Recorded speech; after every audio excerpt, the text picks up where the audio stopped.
नमो भगवते वासुदेवाय। ओम नमो भगवते वासुदेवाय। श्रीमद भागवतम स्कंद चौथा अध्याय 23वा श्लोक संख्या 13 श्लोक आपण पठन करूया।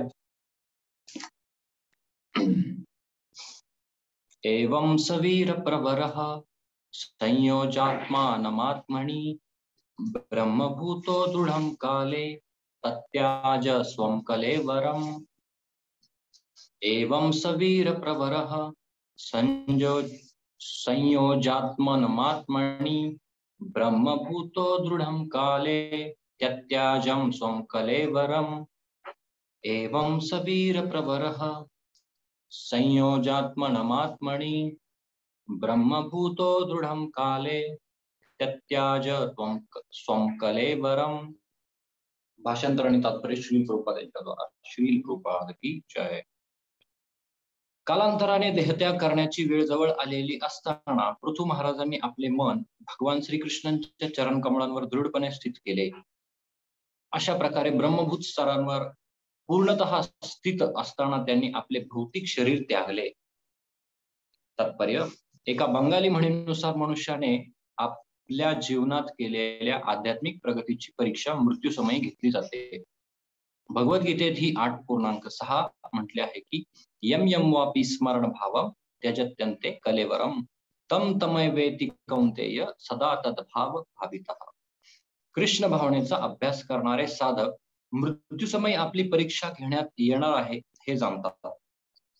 मनुष्याने जर मृत्यूच्या क्षणी श्रीकृष्णांचे स्मरण केले तर त्याला गोलोक वृंदावन अथवा कृष्ण लोकाची प्राप्ती होते आणि अशा रीतीने त्याचे जीवन यशस्वी होते। कृष्ण कृपेने पृथु महाराजांना आपल्या जीवनाचा अंत समय जवळ येऊन ठेपलेला आहे हे समजले आणि म्हणून ते अत्यानंदित झाले आणि त्यांनी योग पद्धतीद्वारे ब्रह्मभूत स्तरावर आपल्या देहाचा सर्वार्थाने त्याग करण्यासाठी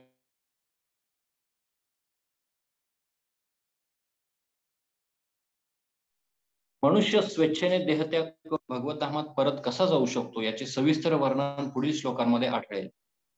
पृथु महाराजांनी मृत्यूच्या क्षणी जी योग प्रक्रिया अनुसरली तिच्यामुळे मनुष्य मानसिक आणि शारीरिक दृष्ट्या सुदृढ अवस्थेत असताना वेगाने आणि सहजपणे देहत्याग करू शकतो।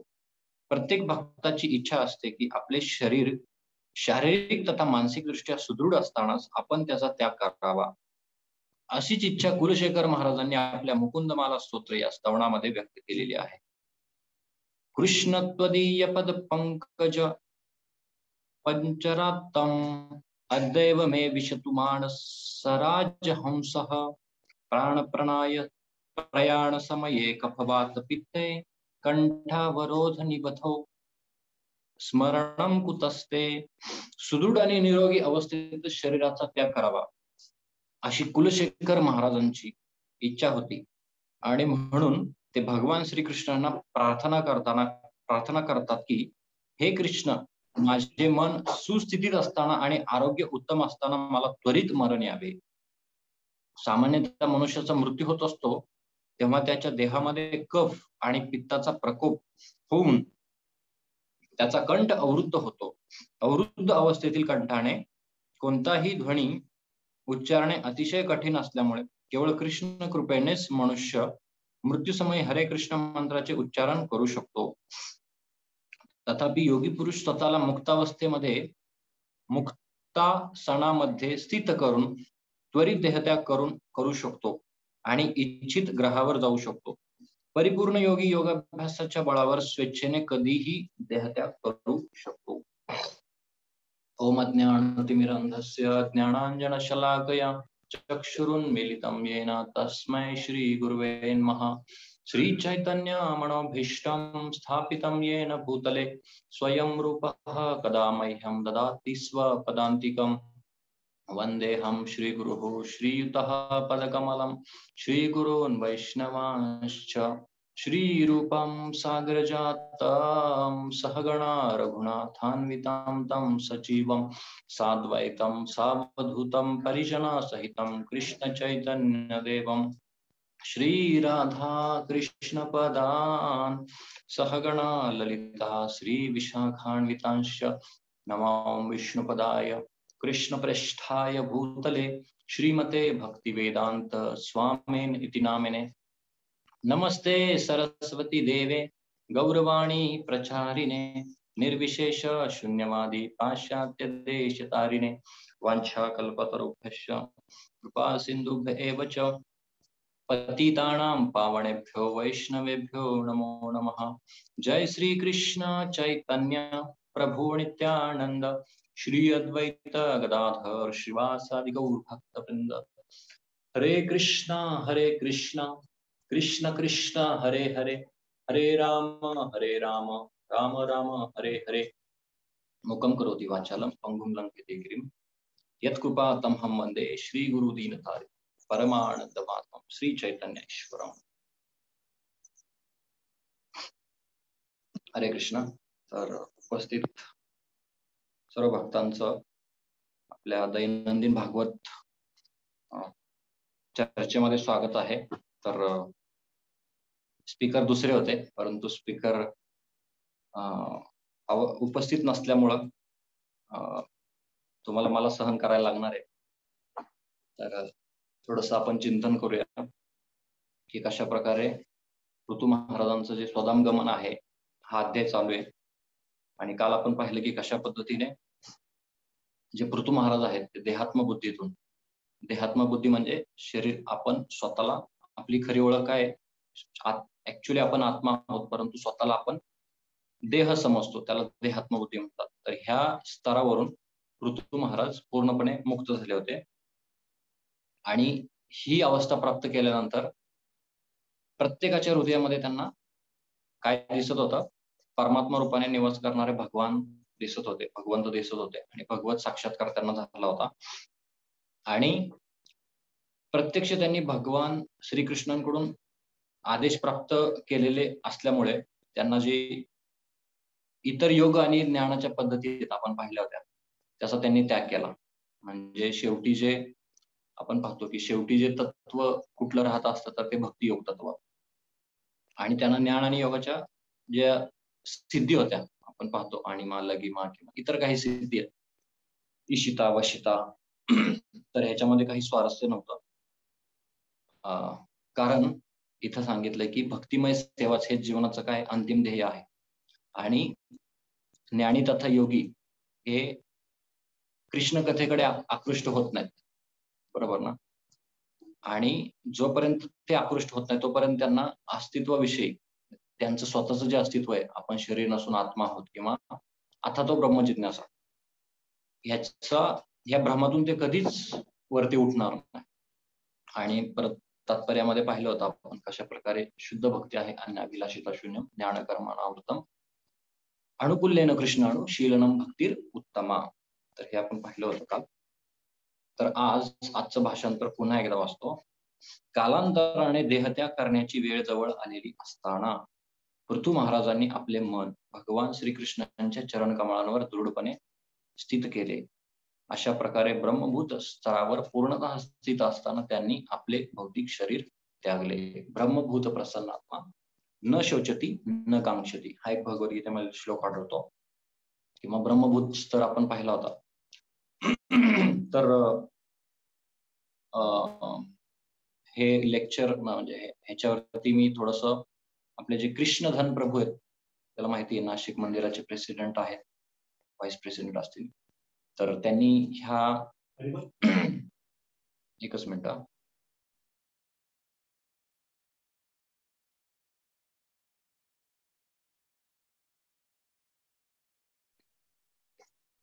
तर त्यांनी एक क्लास दिला होता, तो मी श्रवण केला ह्याच्यावरती, आणि त्यांनी काही पॉइंट सांगितलेले आणि मला थोडेसे भावलेले पॉइंट आपण चर्चा करूया।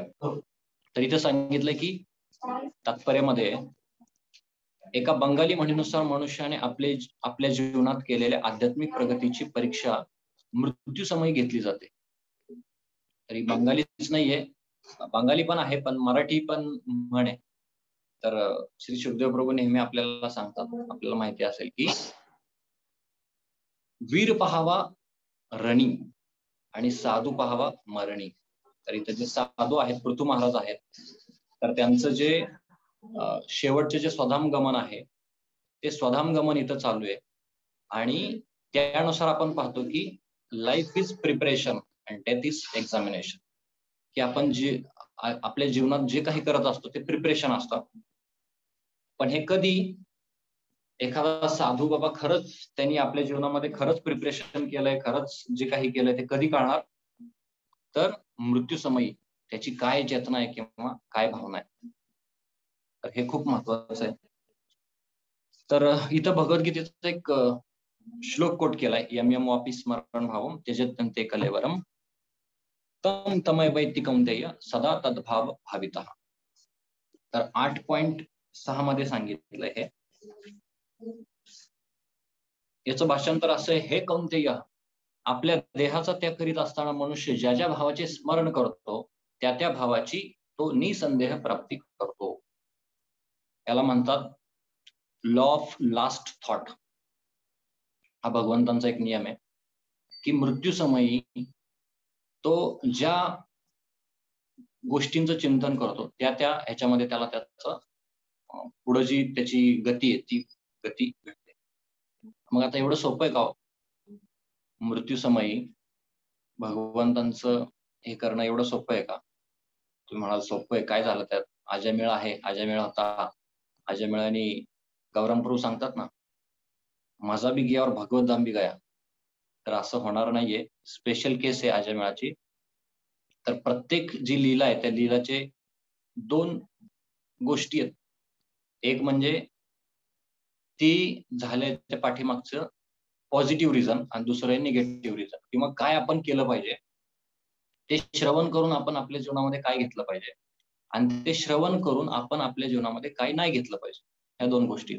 तर अजमेळ आख्यान जेव्हा आपण पाहतो तेव्हा आपण एक गोष्ट पाहू शकतो की आपण जी इंद्रिय तृप्ती आहे त्या इंद्रिय तृप्तीपासून आपण दूर राहिलं पाहिजे. हे आपण डोंट्स मध्ये घेऊ शकतो.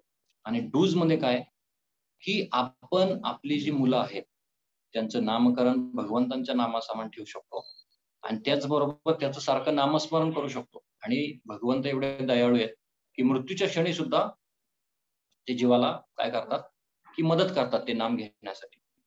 तर विशेष करून हा जो कृष्ण भावनाचा प्रभुपाद म्हणतात कृष्ण भावनेचा अभ्यास करणारे साधक मृत्यू समय आपली परीक्षा घेण्यात येणार आहे हे जाणतात. तर आपल्याला माहिती आहे, आपण थोडस भौतिक उदाहरण घेऊया. भौतिक म्हणजे आपल्या लाईफ मधल्या गोष्टी पाहूयात की जेव्हा जे विद्यार्थी आहेत ते अभ्यास करतात किंवा काही विद्यार्थी आहेत जे परीक्षा डिक्लेअर झाल्यानंतर अभ्यास करतात, तर ह्या दोघांमध्ये खूप फरक आहे.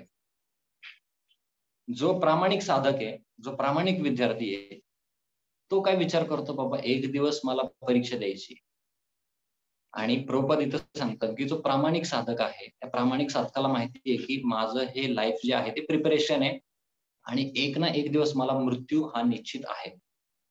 तर मला मृत्यूची परीक्षा पास होण्यासाठी माझं जे दैनंदिन दिनक्रम आहे तो मी बदलला पाहिजे.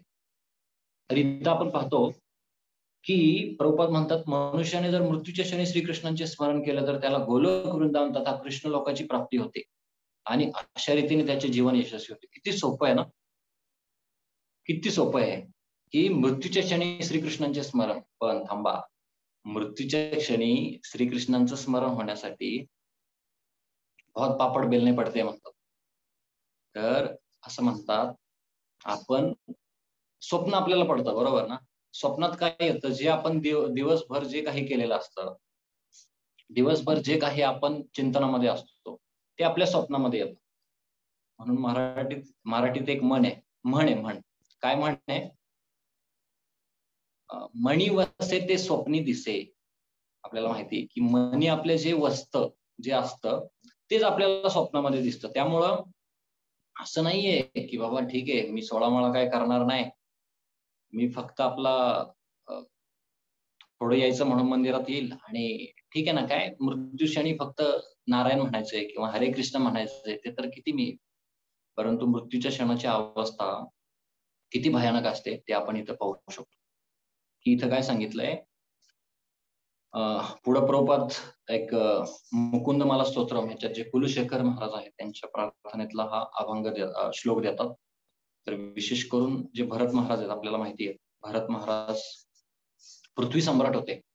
पृथ्वी सम्राट असलेले भरत महाराज सर्व राज त्यागून जेव्हा वानप्रस्थ स्वीकारला तेव्हा हरणाच्या चिंतनामध्ये लागले किंवा हरणाप्रती आसक्ती जडली आणि पुढचा जन्म हरणाचा भेटला.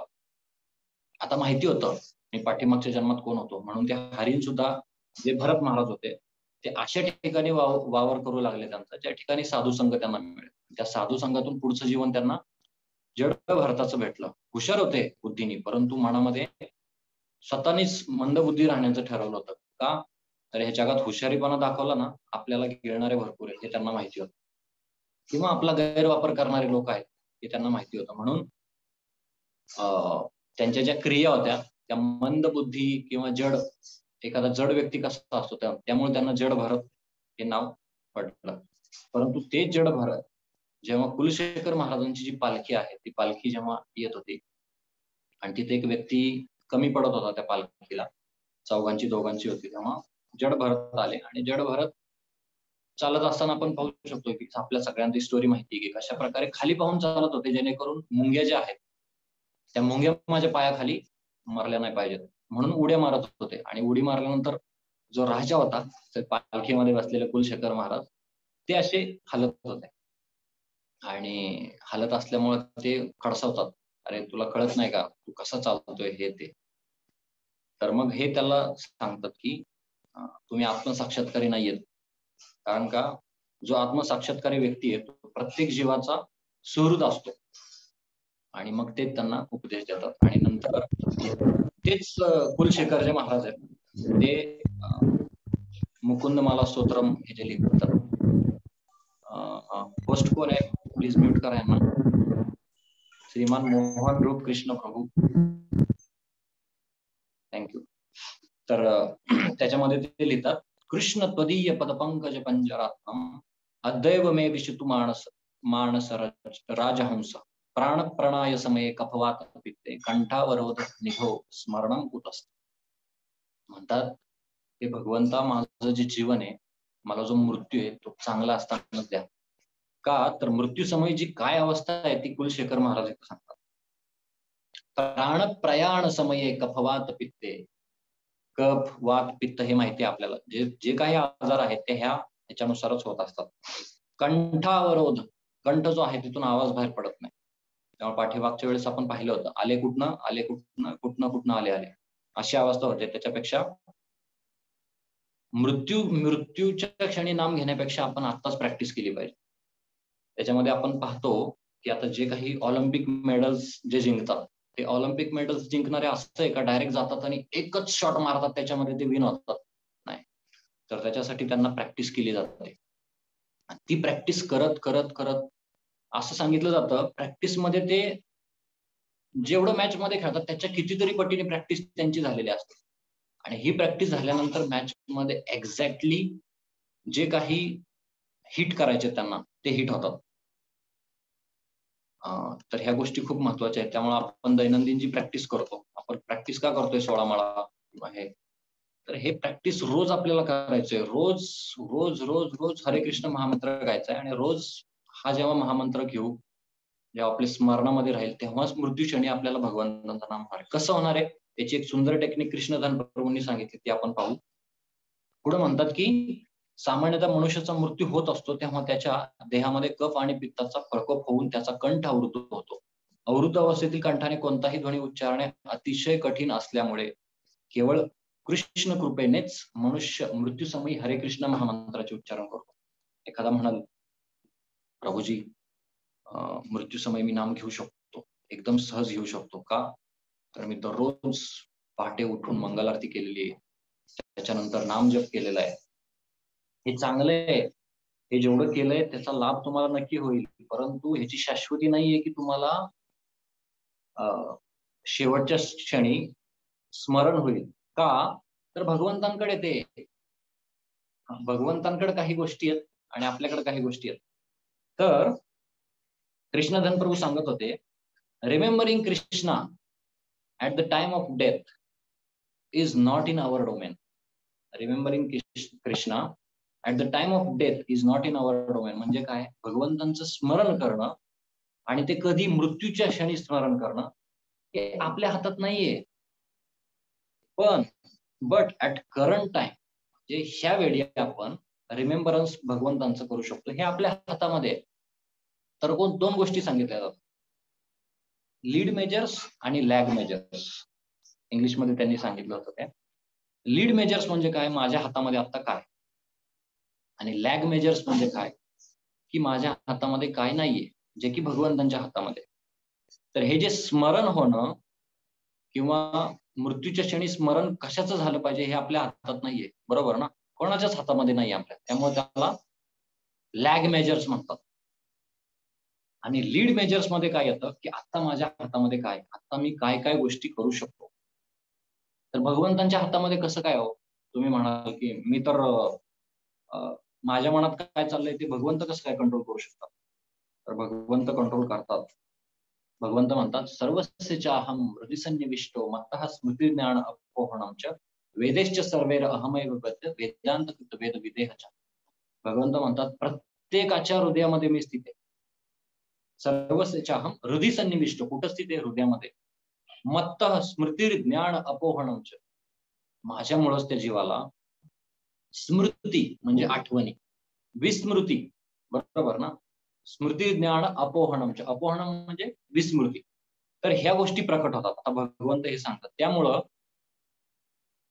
एखादी गोष्ट आपल्याला आठवली असेल तर भगवंतांचं धन्यवाद व्यक्त केलं पाहिजे आपण. एखादी गोष्ट विसरली असेल तरी सुद्धा भगवंतांचं धन्यवाद आपण व्यक्त केलं पाहिजे. का, तर remembrance is not in our domain. Of course at the time of death म्हणजे मृत्यूच्या क्षणी तर नाहीच आहे, परंतु आता सुद्धा आपल्याला जर एखादी गोष्ट परीक्षा देतोय आपण किंवा हे, तर भगवंत ते स्मरण देतात. मग ह्याचा अर्थ असा आहे का, परीक्षेत मी नापास झालो कारण का भगवंतांनी मला स्मरण दिलं नाही, असं नाहीये. तू जर रट्टा मारला तर ते तुझ्या लक्षात राहणार नाही. त्यामुळे भगवंत काय करतात, त्याच्यामध्ये घुसलं पाहिजे. आता घुसलं कसं पाहिजे, तर त्याच्यामध्ये प्रभुपाद सांगतात, कृष्णधन प्रभू सांगतात की दररोज जे प्रयत्न आहेत ते केले पाहिजे. त्यासाठी खूप छान उदाहरण दिलं त्यांनी. 2 उदाहरणं दिली. आता 2021 साल चालू आहे. 2021 च्या डिसेंबर पर्यंत किंवा 2022 जरा, आता डिसेंबर तर येईलच पुढच्या महिन्यात, की मी लीलामृत जे पुस्तक आहे ते वाचणार. आता याच्यामध्ये जे पुस्तक आहे लीलामृत किंवा जो ग्रंथ आहे तो वाचणं म्हणजे काय, की ही माझं लॅग मेजर्स आहे. पण लीड मेजर्स मध्ये काय येईल, मी दैनंदिन उठून ते 1 पान, 2 पान, 4 पानं, 10 पानं ती वाचणं, हे लीड मेजर्स मध्ये. पुस्तक कधी कंप्लीट होईल हे मला माहिती आहे का, नाही माहिती. त्यामुळे ते लॅग मेजर्स मध्ये येईल. आणि पुस्तक रोज मला दैनंदिन श्रवण केलं पाहिजे, वाचन केलं पाहिजे, हे माझ्या हातात आहे, हे माझ्या डोमेन मध्ये आहे, ते मी केलं पाहिजे. म्हणून आजच्या ज्या श्लोकाचा विषय वस्तू आहे, हा विषय वस्तू समजणं खूप महत्वाचं आहे, की मृत्यूसमयी काय मला भगवंतांचं चिंतन होईल का, ह्याच्यावरती आपण टेन्शन घेतलं नाही पाहिजे. का, कारण काही लॅग मेजर्स मध्ये येतं, ते आपल्या हातामध्ये नाहीये. आपल्या हातामध्ये काय, लीड मेजर्स आहे. आपल्याला दैनंदिन भगवंतांचं जे नामस्मरण आहे, दैनंदिन जे काही नवविधा आहेत, त्या नवविधा आपल्याला पालन करायचे. तर हे एक उदाहरण झालं. दुसरं उदाहरण, की एखाद्याला जर आपलं शरीरातलं जे वेट आहे ते कमी करायचंय, बॉडी लॉस म्हणतो आपण, तर त्यासाठी 2 महिन्यानंतर मी माझं 10 किलो वजन, काही भक्त आपले फोटो टाकतात की आफ्टर अँड बिफोर, ते बिफोर ढेर दिसत असती आणि आफ्टर फेसबुकला फोटो आहेत, मला खूप आश्चर्य वाटलं. तर आणि बिफोर म्हणजे अगोदर ढेर दिसत होती आणि 2 महिन्यानंतर त्यांची ढेर कमी झालेली, असं ते दाखवतात. मग 2 महिन्यानंतर जी स्थिती त्यांना येणार आहे, त्यांचं आता जर 50 असेल आणि 40 करायचं असेल, तर ती 40 जी अवस्था आहे ती त्यांच्या हातामध्ये आता नाहीये. भविष्य आहे, त्याला बराच काळ जाणार आहे, त्याला बरेच प्रयत्न करावे लागणार आहेत.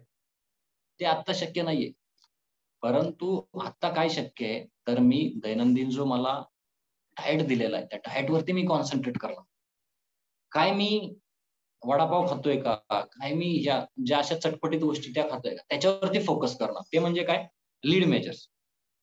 तर आपल्याला माहिती आहे की कशा प्रकारे जास्तीत जास्त जे स्मरण म्हणतो आपण किंवा रिमेंबरन्स म्हणतो आपण, ते कशावरती अवलंबून असतं, तर आपल्या मनावरती असतं. बरोबर ना? त्यामुळं सांगितलं जातं, स्मर्तव्य सततम विष्णू, विस्मर्तव्य न जातुचित. किंवा सवय मन कृष्ण पदारविंदो. जे आपल्याला माहिती आहे की ज्या 9 प्रकारच्या ज्या आपली जी इंद्रिय ती भक्तीमध्ये कशा प्रकारे लावली, त्याच्यामध्ये मन कशामध्ये लावलं हे खूप महत्वाचं आहे. मन हे भगवंतांचे जे चरण कमळ आहे, त्या चरण कमळावर आपण स्थित केलं पाहिजे. आपले जे डोळे आहेत ते भगवंतांचा सुंदर जे दर्शन आहे त्या दर्शन घेण्यामध्ये लावलं पाहिजे.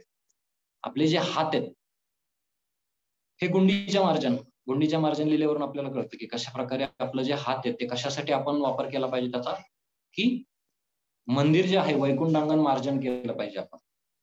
आपले जे पाय आहेत ते पायाने आपण जे काही तीर्थक्षेत्र आहेत, जे धाम आहे त्या धामाला व्हिजिट करण्यासाठी किंवा यात्रा करण्यासाठी आपण केलं पाहिजे. काल काही भक्त गेले होते यात्रेला. तसंच कान जे आहेत आपले, त्या कानाने आपण कृष्ण कथा श्रवण केली पाहिजे. बरोबर ना? जी जिव्हा आहे आपली, ती जिव्हेने काय कृष्ण प्रसाद तर आहेच हो, पण जे कानाने ऐकलंय ते इतरांना आपण सांगितलं पण पाहिजे. त्यामुळे जे काही आपले प्रभुपाद डिसायपल्स होते वगैरे हे होते, तर हे जास्तीत जास्त श्रवण करण्यावरती भर असायचा त्यांचा. आणि श्रवण केल्यानंतर ते कसं मी इतरांना सांगेल, कसं मी इतरांना सांगून आनंद प्राप्त करेल ह्याच्यामध्ये होतं. तर त्या गोष्टी खूप महत्वाच्या आहेत.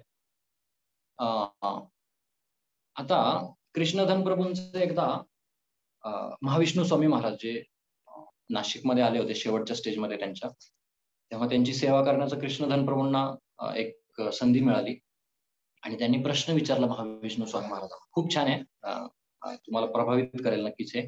त्यांनी विचारलं की कृष्ण भावनेमध्ये जास्तीत जास्त चांगल्या प्रकारे प्रगती करण्यासाठी मी काय केलं पाहिजे, की अशा गोष्टी मी केल्या पाहिजेत जेणेकरून माझं भक्तिमय जी काही सेवा आहेत, भक्तिमय ज्या काही क्रिया आहेत एकदम टॉपला चालतील. हा प्रश्न खूप छान होता. महाविष्णू स्वामी महाराजांनी त्यांना सांगितलं, तुला गायी माहिती का गायी? त्या गायीप्रमाणे तुझं वैष्णव साधकाचं जे जीवन पाहिजे. म्हणजे काय, तर जेव्हा कधी गाय काय करते, तर जेव्हा कधी कुरणामध्ये किंवा चरायला जाते किंवा तिच्या पुढे एखादी पेंडी येते, तर ते पटपट खाऊन घेते, गिळते डायरेक्ट, चावत नाही. आणि जेव्हा कधी वेळ मिळेल त्या वेळेमध्ये ती रवंत करते. रवंतची प्रक्रिया माहिती आहे, जे खाल्लेलं आहे, जे गप गिळलेलं आहे ते परत काढते. आपल्याला गायीसारखं करायचंय. आता गायीसारखं करायचंय म्हणजे प्रसाद आल्यानंतर डायरेक्ट गिळायचंय का? नाही. तर जेव्हा कधी आपण वैष्णवांच्या संघामध्ये असो, तेव्हा जी आपली इंद्रिय आहेत, ती इंद्रिय अशा प्रकारे आपण फोकस केली पाहिजे, जेणेकरून आपण पटपट त्या गोष्टी ग्रास्प केल्या पाहिजे. हां, इथं ही चांगली गोष्ट दिसते. अरे वाह! इथं पण ही चांगली गोष्ट दिसते. ते पटपट ग्रहण केलं पाहिजे आपण. आणि जेव्हा असा वेळ येईल, जेव्हा आपल्याला भक्तांचा संग नसेल, आपण भक्तांपासून लांब असू किंवा आपण एकटं असू, त्यावेळेस आपण ते फोकस केला पाहिजे, की अरे मी ह्या भक्तांबरोबर असं पाहिलं होतं. ह्या भक्तांचं मी हे प्रवचन ऐकलं होतं. अरे इथं ह्या प्रभूजींनी मला ही सेवा सांगितली होती, त्यावेळेस मी ही सेवा केली किंवा ह्याच्यामध्ये आपण स्मरण ठेवलं पाहिजे. तर तर ह्या गोष्टी खूप महत्वाच्या आहेत. म्हणून remembrance is directly proportional to attachment. आपलं जे स्मरण असतं, आपल्याला माहिती आहे ध्यायतो विषयांचा संगस्तेषु उपजायते, संगात संजायते काम, कामात क्रोधोपि जायते. त्या स्टेजेस दिलेल्या आहेत. पण ज्या वेळी आपण ज्याचं ध्यान करू, ध्यायतो विषयांचा संगस्तेषु, त्याचा संग घेण्याची आपली इच्छा करतो. म्हणून आपलं जे रिमेंबरन्स आहे, आपली जी आठवणी आहेत, त्या आठवणी आपली अटॅचमेंट हे करतात. त्यामुळं प्रभुपाद नेहमी एक उदाहरण सांगायचे. प्रभुपाद काय सांगायचे, की एक वृद्ध व्यक्ती असतो, तो मृत्यूशय्येवरती पडलेला असतो आणि मृत्यूशय्येवरती पडलेला असताना तो म्हणतो की अरे माझं पिंटी आली का, माझा पिंटू आला का, माझा चिंगू आला का, मिंगू आला का, हे सगळ्यांना बोलवत असतो. आता ही नातवंड असतात त्याची, खूप प्रेम असतं त्यांच्या प्रती. शेवटी म्हणतो की अरे ठीक आहे, पण माझा मोठा मुलगा रमेश आला का? आला, समोर दिसला. अरे माझा मधला मुलगा योगेश आला का? हा आला. तिसरा मुलगा शरद आला का? हा, तो पण आला. मग ह्याला टेन्शन येतं म्हाताऱ्याला. म्हातारा म्हणतो, अरे मग दुकानात कोण आहे दुकानात? तर प्रभुपाद ही नेहमी स्टोरी सांगायची की स्मरण आहे, पण मृत्यूसमयी कशाचं स्मरण केलं पाहिजे? त्या व्यक्तीला नक्कीच तो जो व्यक्ती असतो, त्याला त्याची जी त्याचं जे वर्कशॉप असतं किंवा जे काही दुकान असतं त्याचं टेन्शन होतं त्याला. म्हणून तो म्हणतो की अरे बापरे, हे आले का ते आले का असं.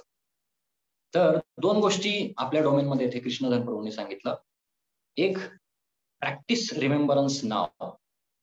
जी स्मरणाची जी प्रक्रिया आहे ती प्रॅक्टिस आत्तापासूनच आपण केली पाहिजे. असं नाही की परीक्षा आल्यावर.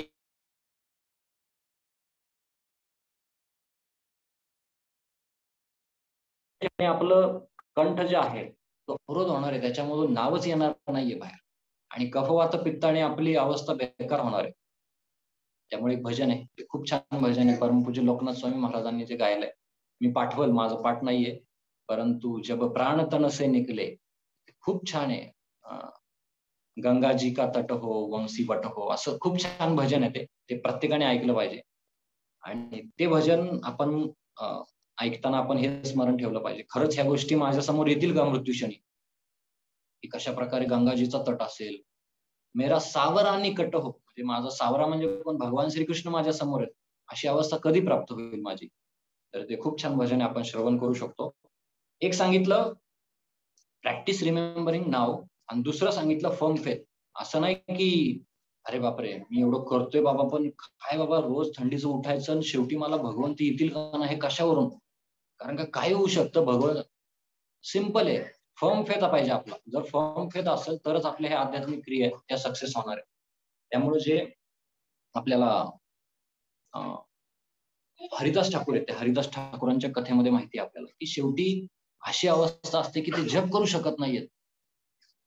आणि महाप्रभूंना विचारतात की महाप्रभू म्हणतात, काय झालं हरिदास? तर हरिदास ठाकूर म्हणतात की माझी शारीरिक अवस्था चांगली आहे, पण मानसिक अवस्था चांगली नाहीये. मी माझ्या 192 माळा कंप्लीट करू शकत नाहीये. महाप्रभू म्हणले, तुला करायची गरज पण नाहीये. सांग, चल तुला शेवटचं काय तुझी इच्छा आहे सांग. तर हरिदास ठाकूर म्हणतात, की मला तुमचे जे चरण कमळ आहेत, ते माझ्या हृदयापाशी पाहिजेत. म्हणजे हृदयावर तुम्ही ठेवून तुमच्याकडे पाहत मला मृत्यू करायचा आहे. तर इथं प्रभुपादांनी एक गोष्ट सांगितलेली, की कशाप्रकारे जो साधक असतो किंवा जो भक्त असतो, तो भगवंतांना स्मरण करून इच्छा मृत्यूचं वरदान घेतो. तर इथं हरिदास ठाकूरांचं आपण पाहतो, की हरिदास ठाकूरांनी कशाप्रकारे हे इच्छा मृत्यू केले किंवा कालपर्यंत आपण भीष्म पंचक हे करत होतो. तर पितामह भीष्मांनी सुद्धा याच प्रकारे कठोर व्रत पालन करून कसं इच्छा मृत्यूचं वरदान प्राप्त केलं. तर याच्यामध्ये आपण फर्म फेथ पाहिजे, म्हणजे डाऊट नाही पाहिजे. तर त्याच्यासाठी एक खूप सुंदर श्लोक आहे, जो की भगवंत सांगतात. हां. एखाद्याने जर प्रश्न विचारला, कसं काय मला, काय काय गॅरंटी मला की मृत्यूसमयी भगवंत मला मला आठवण करून देतील? तर त्यासाठी अर्जुनाचा पण हा प्रश्न होता. अर्जुनाला भगवंतांनी हे उत्तर दिलं. तस्मात् सर्वेषु कालेषु माम स्मरण युद्धच. माम स्मरण युद्धच म्हणजे काय? की सांसारिक जीवनामध्ये अडकलाय तू. काही प्रॉब्लेम नाहीये. तुला ब्रह्मचारी जीवनासारखं किंवा वानप्रस्थ संन्यासारखं नाही होणार. तर ज्या काही तुझ्या सांसारिक गोष्टी ती करता करता मला स्मरण कर. तर हे तर आपल्याला सोपं आहे. हे तर आपण करू शकतो. ते अमरेंद्र प्रभू सांगतात नेहमी, की कसं तुम्ही कीबोर्डचा पासवर्ड टाकताय. जे पासवर्ड टाकताय ते पासवर्ड टाकता टाकता कृष्ण कृष्ण असा पासवर्ड ठेवा. तिथं तुम्हाला कृष्ण स्मरण होणार आहे.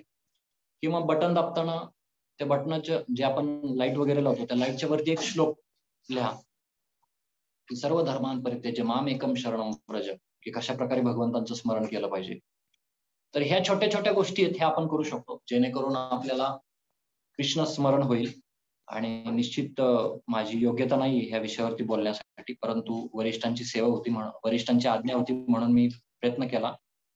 परंतु एकच गोष्ट इथं आहे, की लाईफ इज प्रिपरेशन. आणि आनंद वृंदावन प्रभू ज्याप्रमाणे सांगतात, आपल्याला रगडायला लागेल, रगडना पडेगा अपने को. ये गुडी गुडी भक्ती नाही चाहिए असं म्हणतात नेहमी. गुडी गुडी म्हणजे काय, की आपल्या मनाप्रमाणे आपण उठलो, आपल्या मनाप्रमाणे आपण जपमाळ हातात घेतली, तर हे हे झालं तर मृत्यूक्षणी भगवंत नाही आठवणार आपल्याला. तर आपल्याला रगडायला लागेल, उठायला लागेल, जपामध्ये प्रयत्न करायला लागतील किंवा ज्या काही सेवा असतील त्याच्यामध्ये दृढतेने फर्म फेथ की भगवंत माझं रक्षण करतील. इव्हन त्याच्याही पुढचं की बाबा रक्षण करतील न करतील यथा तथावा विदधातु लंपटो मत प्राणातस्तु सेवना पर.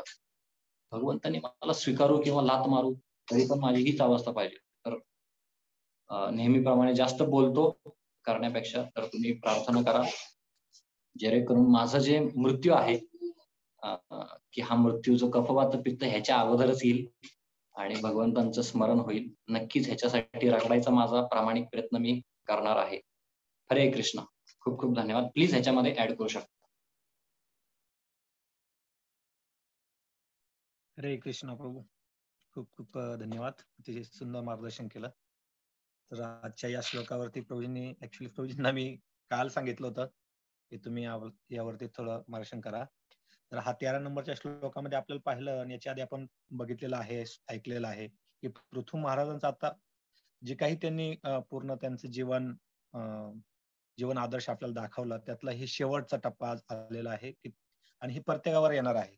आता तिथे सांगितलंय की कालांतराने देहत्याग करण्याची वेळ आलेली आहे पृथू महाराजांची आणि मग कशा प्रकारे त्यांनी आपलं मन भगवंतांच्या चरणावर स्थित केलं आणि अतिशय दिव्य अवस्थेमध्ये त्यांनी आपल्या शरीराचा त्याग केला. आणि प्रभूजींनी आपल्याला मार्गदर्शन केलं की अशा प्रकारची वेळ प्रत्येकाच्या जीवनामध्ये येणार आहे आणि त्याच्यासाठी जसं पृथू महाराजांचं मन भगवंतांच्या चरणावर स्थित झालं तर आपलंही मन भगवंतांच्या चरणावर स्थित करण्यासाठी आपल्याला भगवंतांचं स्मरण होण्यासाठी शेवटची परीक्षा पास होण्यासाठी आपल्याला दररोज जे प्रभूजींनी सांगितलं रगडलं पाहिजे, मंगल आरतीला उठलं पाहिजे, जपाला उठलं पाहिजे, सत्संग केला पाहिजे ना की आपल्या मनानुसार.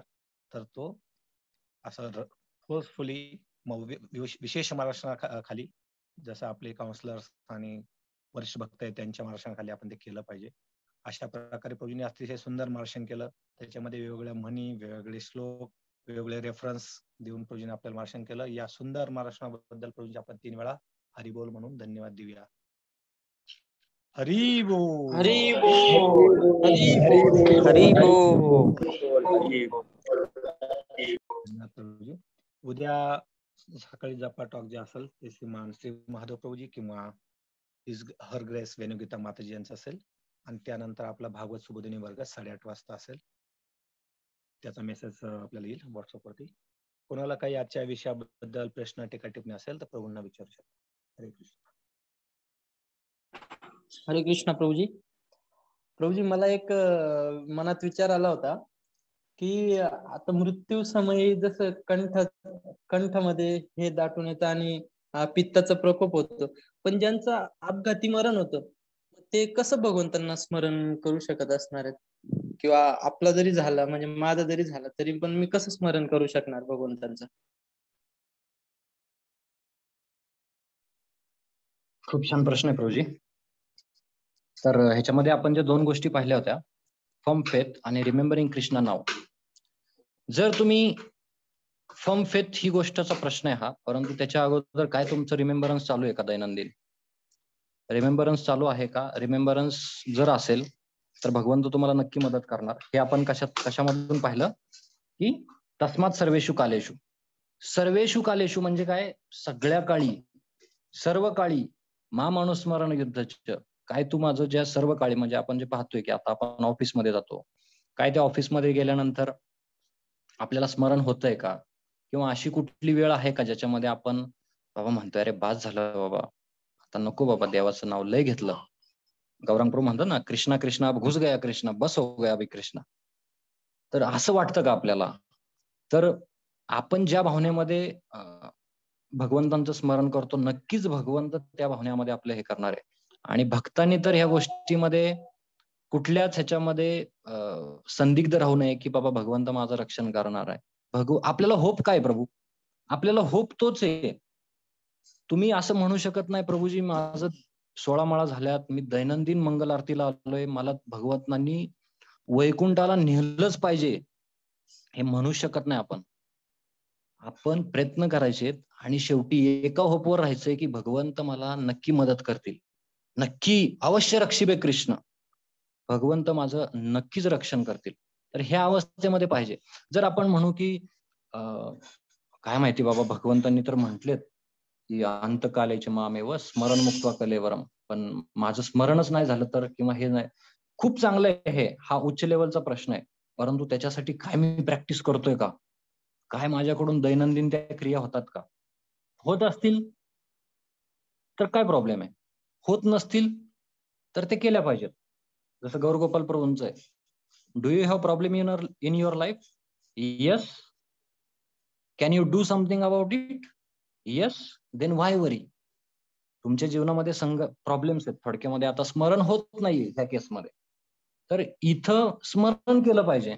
स्मरण होण्यासाठी काय केलं पाहिजे ते मी सांगायचं राहिलं ह्याच्यामध्ये, की 9 विधाच्या भक्ती आहेत, त्याच्यामधले कुठलंही एक अंग आहे ना, त्या एक अंगाला धरा. श्रवणामध्ये आवड आहे, श्रवणामध्ये आवड विकसित करा. अशा पद्धतीने विकसित करा. हे लिम्स म्हणतो आपण, बरोबर ना? हे भक्तीचे अंग आहेत. ह्या कुठल्याही एका अंगाला आपल्याला धरून राहायचंय. आणि हे जर राहिलं तर आपल्याला भगवंत काय करणार आहेत, की नक्कीच त्याच्यामध्ये टेस्ट देणार आहेत. आणि जेव्हा टेस्ट येईल, रिमेंबरन्स येईल, तेव्हा त्याची अटॅचमेंट किंवा आसक्ती वाढेल त्या गोष्टीप्रती. जेव्हा आसक्ती वाढेल ना प्रभू, तेव्हा निश्चित भगवंत, फर्म फेथ आपला असला पाहिजे की भगवंत नक्की आपल्याला काय करतील, की अजून एक श्लोक आहे भगवद्गीतेमध्ये ज्याच्यामध्ये भगवंत म्हणतात की त्याला बुद्धी मी प्रदान करतो. तुम्हाला आठवत असेल तर सांगा, की भगवंत म्हणतात की त्या व्यक्तीला बुद्धी मी प्रदान करतो. ठीक आहे ना? भक्तिपूर्वकम ददामि बुद्धी योगम ताम तथैवोपयामि. ददामि बुद्धी योगम तम सततम प्रीतिपूर्वकम, म्हणजे काय, जे सतत या गोष्टीमध्ये लागलेले आहेत, तर त्याला नक्कीच भगवंत बुद्धी प्रदान करतात. कसली बुद्धी? अरे जेणेकरून तो माझ्याकडे येईल. आता माझ्याकडे येण्याची विधी काय इथं, तर स्मरण. मग बुद्धी याची देणार आहेत की माझ्या नावाचं स्मरण होईल, याची बुद्धी भगवंत देणार आहेत. त्यामुळे प्रभू आपण टेन्शन घ्यायची गरज नाहीये, किंवा भविष्यामध्ये काय होईल, माझा मृत्यू कसा होईल, काय होईल, त्याची काही टेन्शन नाहीये. आपण फक्त हे केलं पाहिजे की ब्रह्मचार्यांचं जीवन बघा. आपण जर गोविंदामध्ये गेलो किंवा ह्याच्यामध्ये, ब्रह्मचारी रोज मरत असतात. आता हे म्हणतोय म्हणजे काय, अरे रोज ते थोडं थोडं थोडं मरत असतात. म्हणजे काय, रोज ते स्मरण करत असतात भगवंतांचं, आणि मृत्यूच्या जवळ चाललेत. पण कुठला मृत्यू आहे त्यांचा, की भगवंतांचं स्मरण करण्यामधला मृत्यू आहे. त्यामुळे आपण आपला जो वेळ आहे, तो आपला वेळ जास्तीत जास्त आपण जे काही भक्तांचा संघ असेल किंवा ज्या काही आध्यात्मिक गोष्टी असेल त्याच्यामध्ये लावला पाहिजे. आणि हे करता करता आपल्याला स्मरण होणार आहे त्याचं. ठीक आहे प्रभू, बाकीचे भक्त पण ऍड करू शकतात प्लीज.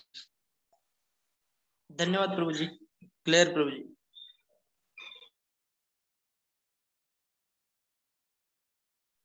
आणखी कोणाला काही प्रश्न असेल तर विचारू शकता आपण. प्रभूजी आपण दिनविशेषकडे जाऊ शकतो. दिनविशेष आहे ना वाटतं आज? शंकर मोरे प्रभू.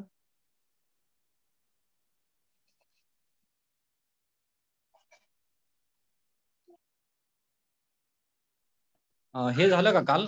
एक मिनिट. तुळशी विवाह कथा झाली का? हो झाली काल. झाली. अच्छा, मग दिनविशेष नसेल आज. ठीक आहे प्रभू, आपण थांबू शकतो. श्रीमद भागवत अमल पुराण की जय. श्रील प्रभुपाद जय. खूप खूप धन्यवाद. हरे कृष्ण.